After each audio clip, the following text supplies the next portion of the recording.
Welcome back to the KOAM News at Noon. So we've still got the possibilities of some pop-up thunderstorms this afternoon and this evening across the area. But like this morning, there's still some disagreements on exactly what's going to pan out. So the best way to find out for sure is to take a look at the Skywatch Storm Tracker, because it'll tell us exactly what's happening. Regardless of what the computers or forecast data may think is going to happen, it shows us what is happening. And honestly, within the last 15-20 minutes, had a couple of pop-up storms out here in southwest Missouri. Still watching this activity out west. This stuff has really not moved much. It's almost moving south to north right along the 35 corridor, and it's kept temperatures cool. It's brought some much needed rain out there, but now we're starting to see a little development take place ahead of it, and that could be what triggers some additional scattered thunderstorm activity across parts of southeast Kansas as we head into the next 2 or 3 hours. So something we will keep an eye on. And actually, we can move this over. Take a look just to the northeast of Nevada now. This little guy's popped up in the last couple of sweeps.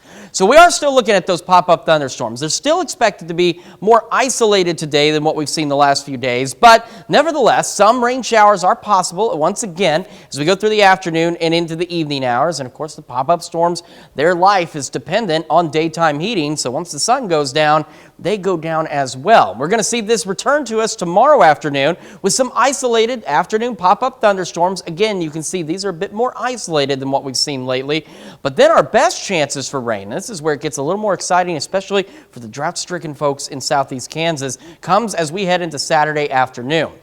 It starts off with maybe a couple of pop-up storms for some of us, and then we get this back-building activity across southeast Kansas. Now, it's not expected to go much further to the east than southeast Kansas and parts of northeast Oklahoma, but you can see it's a little more organized shower and thunderstorm activity, and the best part is we're not anticipating any strong or severe storms at this point with this activity. We don't need that. We just need that rain, and by Saturday, at least some of us are going to get that. Partly cloudy skies, as we can see on the MoDOT camera at 32nd and range line, because there's the sun that's not being blocked by a cloud, and here is where it's being blocked by a cloud.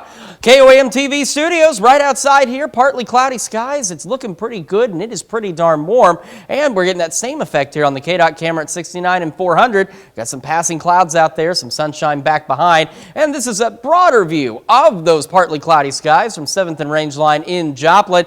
It is not a bad day otherwise, but it is quite warm. We're sitting at 85 in Joplin. Humidity's down a bit, but dew point's still up there. Now it's 61, so a little bit of a mugginess in the air. As we head into Pittsburgh, partly cloudy skies sitting at 83, a little higher humidity, a little higher dew point, giving us a 1-degree heat index of 84. Those green colors, that's where the rain's kept the temperatures down to the west, but here, not so much. We got 85 Nevada, 84 in Chanute, 83 Parsons, 84 Chautauqua, Miami, and 83 in Neosho. As we go through the rest of our day, still looking at those highs, pushing upper 80s, maybe even near 90 for some of us. Watching those pop-up storm chances as we head into the afternoon. Another mild evening for us, partly cloudy to mostly clear skies, back into the low to or mid to upper 60s. We head into tomorrow, got the isolated storm chances, otherwise another very warm day across the area as temperatures once again push the upper 80s. Could be near 90 by Saturday. Then we've got those better thunderstorm chances, and we'll hold on to pop-up thunderstorm chances all the way through Tuesday. Temperatures hanging out in the mid-80s. Then by the time we get to the middle of next week, some partly cloudy skies, still mid-80s, and by next Saturday a bit cooler, if you can call it that, down to about 80, but the pop-up storm chances return. So what we really need is just a good system with actual organized rain to roll through the area, because we really need that. But at least with the pop-up storms, at least some areas are getting some of that much-needed rain. Which means some people's gardens are getting much-needed rain. Absolutely. And then their vegetables can grow. Absolutely. So the more much-needed rain we can get, the better. Yes. And then when your vegetables grow, then you can put it in something, I don't know, like couscous, which we're going to find out how to make next in the Mr. Food Test Kitchen.